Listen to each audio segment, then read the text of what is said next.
Shalom Bapak Ibu yang dikasih oleh Tuhan, kembali lagi kita dalam renungan kita, sehat kita kuat, haleluya. Sebelum kita masuk dalam kebenaran firman Tuhan, kita angkat pujian, kita sembah Dia, dan kita masuk di dalam doa, haleluya. Mari kita satu hati di dalam pujian ini. Hanya Yesus yang layak untuk kita puji. Hanya Yesus yang layak untuk kita sembah. Karena Dia adalah Raja di atas segala raja buat kita semuanya. Alam semesta melukiskan kebesaran Tuhan. Bumi dan surga. Bapak Ibu yang bisa, saudara, mari kita ikut bersama-sama memujikan ini ya. Jadi bukan cuma melihat, mendengarkan firman, tetapi kita memuji Tuhan bersama-sama.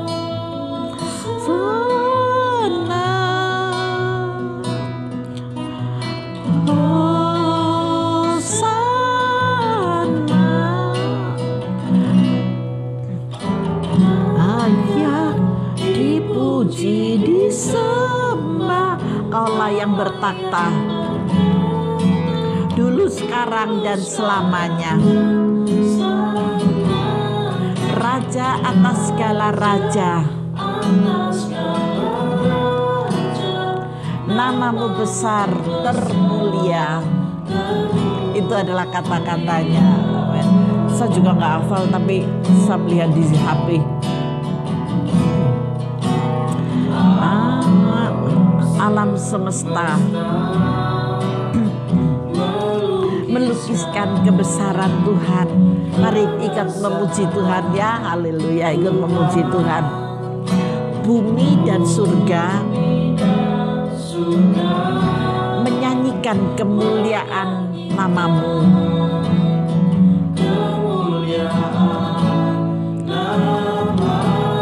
Hosana, Hosana. Ikuti aja ya, ikuti.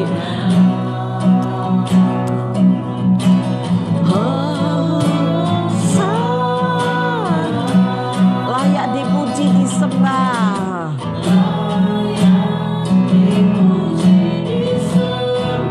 Kaulah yang bertakhta dulu, sekarang, dan selamanya. Raja atas segala raja, namamu besar dan mulia.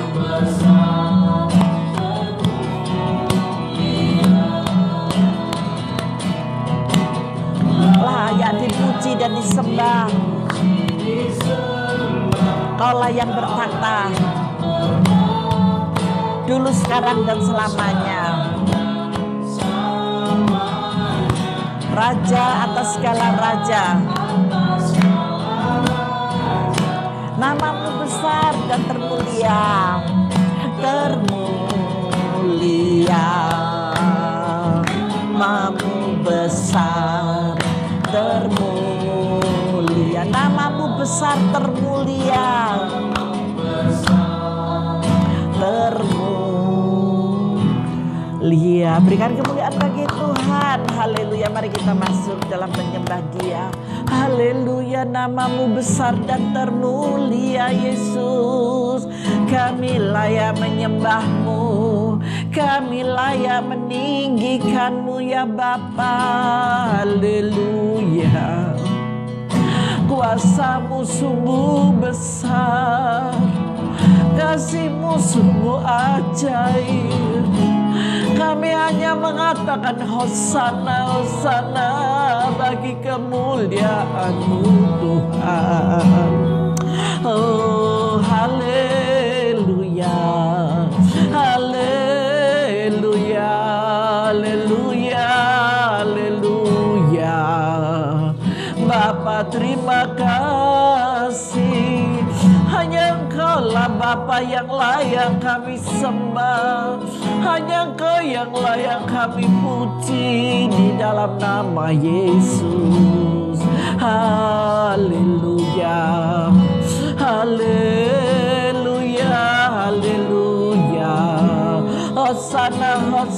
bagimu Yesus di tempat tinggi. Glory, haleluya, haleluya. Ya rala basikarala ya ralamo, haleluya. Bapa terima kasih, Bapa terima kasih, haleluya.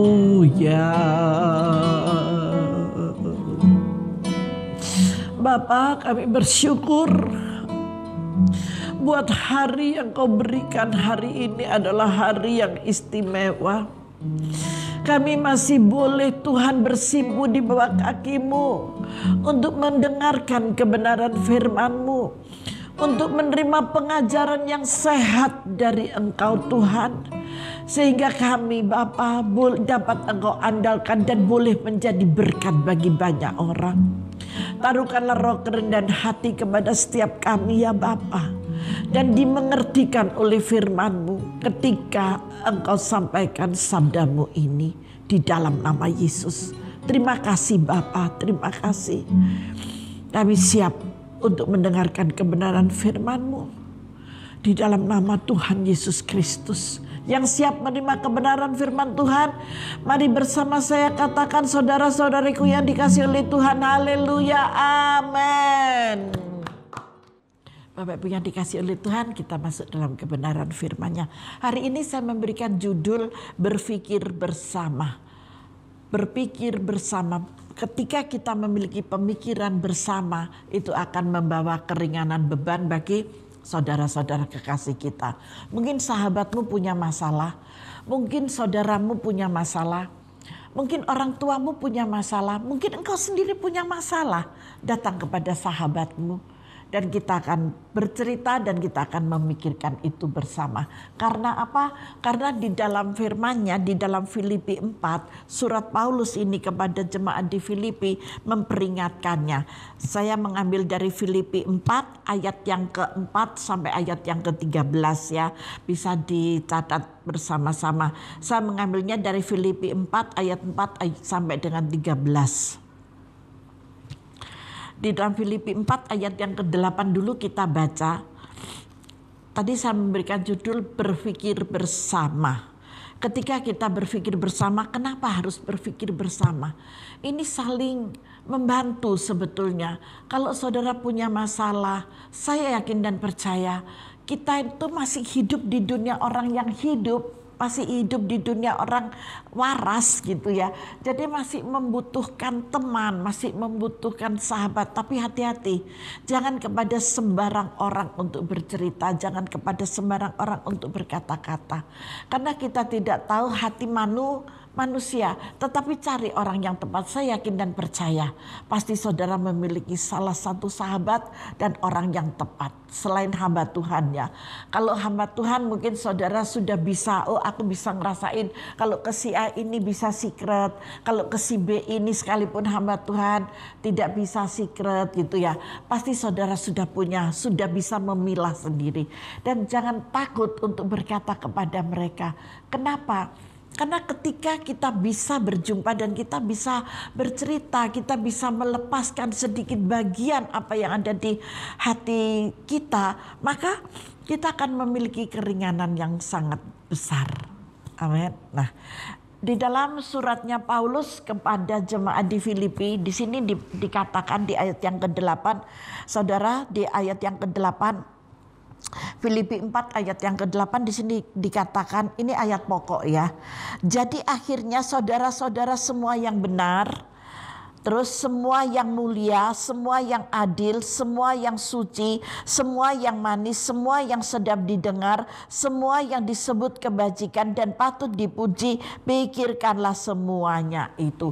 Jadi sebelum kita datang kepada seseorang, kepada sahabat, kepada teman dekat, kepada hamba Tuhan, kita sudah bisa memikirkan ini semuanya bisa nggak ya gitu. Nah, ketika kita masih ragu, berdoa sendiri dan katakan, Tuhan, berikan orang yang tepat untuk saya curhat kepadanya. Engkau tahu Bapa, saya masih membutuhkan manusia seutuhnya yang bisa saya ajak berkomunikasi, untuk saya ajak berpikir bersama. Tapi dengan syarat satu, Tuhan, pilihkan yang benar-benar memiliki kuasa Roh Kudus, yang dipimpin oleh kuasa Roh Kudus, yang tinggal di dalam pimpinan kuasa Roh Kudus. Ketika saudara mencari kepada orang yang tepat, saudara akan melepaskan segala bebanmu. Karena apa? Karena orang yang seperti ini bisa diajak untuk berpikir bersama. Tidak semau gue, tidak dirinya sendiri, tetapi dia lebih banyak untuk memikirkan orang lain daripada dirinya sendiri. Ya, kita masuk dalam firman Tuhan. Di dalam Filipi 4 ayat yang keempat sampai ayat yang ke-13. Di pasal yang keempat ini nasihat-nasihat yang terakhir, dan ini surat Rasul Paulus ditulis kepada jemaat yang ada di Filipi. Sekarang ditulis kepada kita yang ada di dalam renungan kita sehat, kita kuat. Mari kita baca di ayat yang keempat. Bersukacitalah senantiasa dalam Tuhan.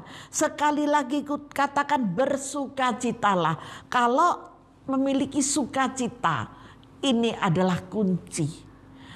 Kunci dari semua masalah itu adalah bersukacita. Banyak orang-orang yang terpuruk ketika dia menghadapi masalah. Tetapi ketika kita melihat orang itu punya masalah tetapi orang ini tetap bersukacita, nah ini sudah mulai ada tanda-tanda bahwa Roh Kudus tinggal di dalam dia. Maka dari itu surat Paulus kepada kita saat ini diberitahukan, bersukacitalah senantiasa dalam Tuhan. Dalam Tuhan loh ya. Sekali lagi ku katakan bersukacitalah. Hendaklah kebaikan hatimu diketahui semua orang. Tuhan sudah dekat. Mari kita berpikir yang positif, merangkul teman-teman yang punya masalah, dan kita berikan masukan yang positif. Jangan yang negatif, yang justru menjadi pemecah belah. Tetapi mari kita menjadi orang yang bisa mempersatukan, orang yang bisa memperdamaikan. Amin. Bu, kalau memperdamaikan, kalau gitu kan nanti saya dibenci oleh mereka dari antara salah satu karena saya tidak pro dengan si A tapi saya pro dengan si B. Ini tidak berbicara pro-proan ya, tetapi ini berbicara kebenaran. Kita harus menjadi terang di tengah-tengah kegelapan. Kenapa saya katakan kegelapan? Apakah ada setan? Tidak. Tetapi keresahan, keputusasaan, masalah persoalan itu pasti ditunggangi oleh kegelapan. Ketika saudara harus menjadi terang, bawa obor kemuliaan Tuhan ini, dan engkau harus bisa berani berkata kebenaran dan positif. Jangan menghakimi, jangan menjatuhkan, tetapi merangkul dengan kasih. Bu, nggak ada pengorbanan? Ada. Ya sudah, biasa pengorbanan itu. Pasti engkau akan tidak disukai, engkau akan disalahfahami, engkau akan dibenci. Biar saja, itu dengan sendirinya akan habis. Tidak ada kok asap yang tidak habis itu. Segede apapun asap itu nanti waktunya juga habis gitu ya. Jadi kita nggak usah melawan asap, biar aja. Asap itu kan omelan-omelan yang pemikiran-pemikiran yang negatif, toh asap itu biar aja, asap itu juga akan segera habis gitu ya. Kena apa? Kena angin. Tuhan tidak memberikan angin gitu. Itu akan habis dengan sendirinya. Kita masuk deh ke dalam firman Tuhan. Janganlah hendaknya kamu khawatir tentang apapun juga, tetapi nyatakanlah dalam segala hal keinginanmu kepada Allah dalam doa dan permohonan dengan ucapan syukur. Kalau engkau disalahfahami karena engkau membantu dalam pemikiran yang positif, memberikan masukan yang benar, jangan khawatir, Tuhan ada besertamu. Ini loh di ayat yang ke-6 dengan jelas dikatakan, tetapi nyatakanlah dalam segala hal keinginanmu kepada Allah dalam doa dan permohonan dengan ucapan syukur. Tuhan, saya bersyukur kalau hari ini saya memiliki teman dan teman saya ini memiliki masalah. Tuhan, Engkau yang memberikan hikmat, marifat untuk membukakan jalan baginya, dan kami percaya Tuhan tidak tinggal diam. Tuhan pasti memberikan jawaban untuk teman teman-teman saya. Saya yakin dan percaya biarlah terang cahaya kemuliaan-Mu Bapa akan menerangi hati, jiwa dan pikiran serta perasaannya. Haleluya, katakan yang sedemikian. Apapun yang saudara minta, Tuhan pasti dengar doa itu. Saling tolong menolonglah. Tolong menolong bukan cuma berbicara dalam keuangan, tetapi tolong menolong berbicara di dalam batin, di dalam keadaan yang sukar. Nah, di sana kita harus menjadi terang itu, sehingga terang lampu, nyala terangmu itu tidak ada di bawah meja, tetapi ada di atas meja, sehingga bisa menerangi orang-orang yang dalam kegelapan, orang-orang yang dalam kesusahan, orang-orang yang tidak memiliki jalan keluar. Kita topang mereka di dalam doa, berdoa bersama, dan kemuliaan Tuhan boleh dinyatakan dan mukjizat pasti terjadi. Karena saya sangat yakin ya, di ayat yang ke-6 ini, janganlah hendaknya kamu khawatir tentang apapun juga. Apapun juga, tidak ada kecuali, tetapi nyatakanlah dalam segala hal keinginanmu. Nah, keinginan kita harus dinyatakan. Apa yang menjadi persoalannya, katakan kepada Tuhan. Tuhan itu hanya sejauh doa loh dari kita. Masih ingat ya, seringkali saya katakan Tuhan itu hanya sejauh doa. Terus kepada Allah dalam doa dan permohonan. Jadi kita harus meminta dengan ucapan syukur, memberikan pujian, memberikan penyembahan, dan kita masuk di dalam doa. Saya yakin dan percaya saudara akan menjadi orang yang luar biasa bagi kemuliaan namanya. Di ayat yang ke-7, damai sejahtera Allah yang melampaui segala akal akan memelihara hati dan pikiranmu dalam Kristus Yesus. Damai sejahtera yang dari Allah, yang melampaui segala akal, yang gak mungkin itu loh menjadi mungkin, yang tidak mungkin menjadi satu kenyataan. Ketika itu menjadi kenyataan, maka semuanya akan selesai. Jangan engkau takut, waduh ini temanku ini punya masalah, jangan-jangan dia datang ke sini ini mau mengatakan sesuatu, waduh nanti aku pasti dibenci oleh orang tuanya, aku pasti dibenci oleh saudaranya, aku pasti. Jangan dipastikan, kepastian itu dibuang, diganti dengan ucapan syukur. Saya percaya Tuhan, kalau teman saya kau kirimkan kepada saya dan dia datang kepada saya, itu adalah satu rencanamu yang indah. Mampukan saya Tuhan untuk memberikan jalan keluar melalui doa di dalam nama Yesus, katakan yang sedemikian. Setuju? Kalau setuju berikan kemuliaan bagi Tuhan. Haleluya. Bersukacita di dalam Tuhan. Pertolonganmu tidak sia-sia buat mereka, dan jerih ayahmu tidak sia-sia. Saling membantulah dalam pemikiran yang positif. Di ayat yang ke-8, jadi akhirnya saudara-saudara, semua yang benar, semua yang mulia, semua yang adil, semua yang suci, semua yang manis, semua yang sedap didengar, semua yang disebut kebajikan dan patut dipuji, pikirkanlah semuanya itu. Ayat 9, dan apa yang telah kamu pelajari, dan apa yang telah kamu terima, dan apa yang telah kamu dengar, dan apa yang telah kamu lihat padaku, lakukanlah itu. Maka Allah, perhatikan, maka Allah sumber damai sejahtera akan menyertai saudara. Jangan takut. Amin. Tuhan Yesus menyertai saudara. Allah sumber damai sejahtera akan menyertai kamu di sini. Ketika saudara bersama-sama untuk memikirkan beban masalah mereka, ya, bersama-sama kita pikirkan, saling menopang di dalam kesusahan mereka, topang di dalam doa-doa bersama, maka damai sejahtera Allah menyertai saudara. Jangan khawatir, engkau tidak akan pernah ditinggalkan oleh Roh Kudus, ya. Dan di sini yang ayat 10, aku sangat bersukacita dalam Tuhan bahwa akhirnya pikiranmu dan perasaanmu bertumbuh kembali untuk aku. Memang selalu ada perhatianmu, tetapi tidak ada kesempatan bagimu. Ketika kita mengerti firman Tuhan, kita mau dipakai Tuhan untuk saling mendukung, saling menopang, itu adalah bagian dari pelayanan yang tidak terlihat. Jangan dikira Bapak Ibu yang dikasih Tuhan, pelayanan yang tidak terlihat itu tidak ada upahnya. Ada upahnya sendiri. Justru yang tidak terlihat itu yang sangat besar upahnya. Ada ilustrasi yang mengatakan ada pendeta besar meninggal dan ada orang pendoa yang meninggal. Orang yang pendeta besar ini yang meninggal datang, dia naik. Ini ilustrasi aja ya, ini hanya intermezzo aja ya. Yang pendeta yang ini meninggal gitu ya, hamba Tuhan yang terkenal lah, diurapi gitu, naik meninggal. Loh, kok dia siapa itu yang naik Suzuki Cherry itu? Wah, gitu. Oh, itu hamba Tuhan yang besar, yang dia dipakai Tuhan dengan luar biasa. Dan inilah dan itulah, pokoknya dia, waduh, namanya termasyhur, namanya tersohor gitu ya. Terus meninggal juga ada satu mobil Alphard datang seret. Loh, siapa itu?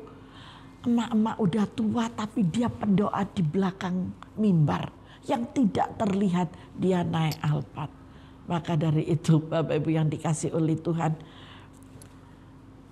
kita tidak bisa melihat di sana. Semua keputusan ada di dalam tangan Tuhan. Layani Tuhan dengan yang tidak terlihat sekalipun, upahmu besar di sorga. Amin. Upahmu besar di sorga. Jadi bukan yang tampil saja, tetapi justru yang ada di belakang layar, yang dengan sungguh-sungguh memberikan pertolongan, memikirkan yang positif, saling menopang, saling mendukung. Ternyata upahnya jauh lebih besar. Naikannya bukan lagi Suzuki Carry, tetapi Alphard yang terbaru. Waduh, tinggal pilih ya, kita mau naik yang mana gitu. Lanjut, kita masuk dalam firman Tuhan. Jangan dimasukkan hati ya, itu cuman gurauan gitu ya, cuman gurauan saja. Nah, di sini, kukatakan ini bukanlah karena kekurangan, sebab aku telah belajar mencukupkan diri dalam segala keadaan. Aku tahu apa itu kekurangan dan aku tahu apa itu kelimpahan.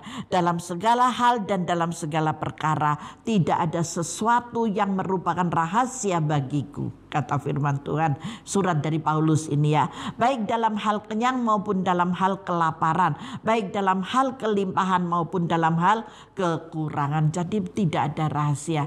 Biarlah di antara teman-temanmu, di antara keluargamu, saudara-saudaramu yang membutuhkan, yang mereka sudah membeberkan semuanya, topang dia di dalam pelayananmu. Saling menopang dan saling mendoakan, sehingga pasti ada jalan keluar. Jangan dibiarkan, waduh takut aku karena dia punya masalah begini dan begitu. Kalau engkau tidak bisa, saya yakin kita semua tidak bisa. Saya pun kalau ada seperti itu saya tidak bisa. Tetapi kita bisa menopang di dalam doa. Kita bawa ke mezbah Tuhan, kita serahkan kepada Tuhan. Dan Tuhan campur tangan di dalamnya, maka kemurahan yang besar diberikan, ada jalan keluar bagi saudaramu itu. Amin. Saudara kita itu apakah yang ada di rumah saja? Tidak.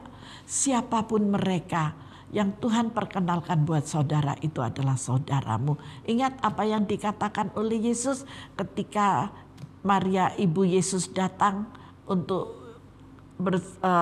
datang kepada satu keluarga, dan murid-muridnya mengatakan, Yesus, ibumu mencari engkau. Apa jawab Yesus? Siapapun, wanita siapapun, saudara, ini dalam firman itu mengatakan, dia bukan hanya ibu saya, tetapi siapa yang mengatakan bahwa dia adalah ibunya, itu adalah ibu kita semua. Jadi Bunda Maria itu ibu kita semua. Itu yang ditulis di dalam firman yang ada di dalam Matius ya. Tapi saya tidak ke sana, kita lanjut di dalam firman ini. Saya cuma minta di antara kita saling menopang, saling membantulah dalam berpikir bersama dengan kebenaran positif, pemikiran yang positif.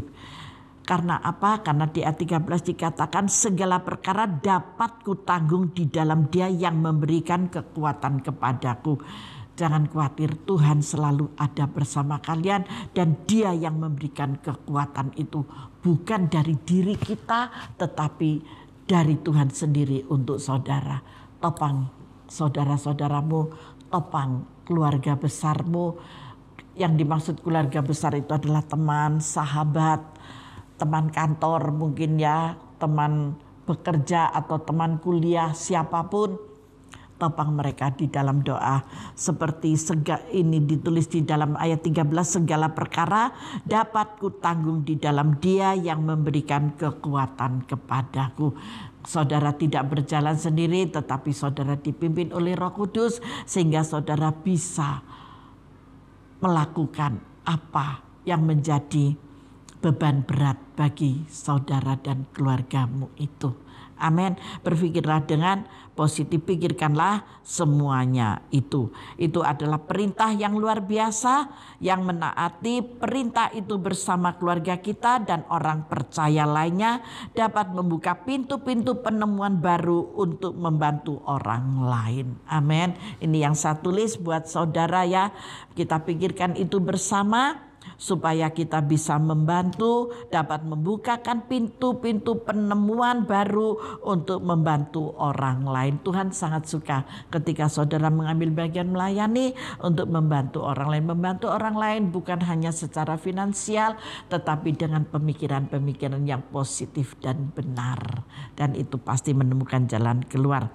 Dan di situ bagian dari melayani Allah dan hidup bagi Dia. Nah, itu yang menyenangkan hati Tuhan. Sekarang pikirkanlah semuanya itu dengan kebenaran. Amin. Paham dengan firman yang saya sampaikan hari ini? Pikiran yang benar membawa kepada hidup yang benar juga. Ketika saudara berpikir dengan positif, berpikir dengan benar, maka itu akan mengarahkan di dalam jalan hidup yang benar. Haleluya. Selamat melayani. Tuhan Yesus memberkati kita semua. Mari kita masuk di dalam doa. Bapa, terima kasih kalau Engkau mempercayakan tugas-tugas ini kepada setiap anak-anak-Mu yang mendengarkan, yang mengikuti renungan. Kita sehat, kita kuat, tidak ada yang takut. Karena pelayanan bukan terbatas hanya kepada pendeta Tuhan atau pastor, tetapi pelayanan ini kepada kita sesama, karena Engkau selalu menyertakan kuasa doa buat semua anak-anak-Mu Bapa. Dan ketika mereka memiliki kuasa doa, Engkau sendiri yang turun tangan mengurapi mereka di dalam nama Yesus. Mampukan anak-anak-Mu Tuhan untuk terus berpikir yang benar, berpikir yang positif, untuk saling membantu satu sama yang lain. Terima kasih Bapa, dan urapan kuasa-Mu turun menyertai anak-anak-Mu ini semuanya. Siapapun mereka yang mau melayani Engkau Bapa, dalam pelayanan saling mendoakan satu sama yang lain, maka urapan yang baru Kau berikan atas mereka di dalam nama Tuhan Yesus Kristus. Terima kasih banyak Bapa buat kebenaran firman-Mu hari ini. Biarlah menjadi berkat bagi kami semuanya. Di dalam nama Tuhan Yesus Kristus kami bersyukur. Haleluya. Amin. Tuhan Yesus memberkati kita semuanya.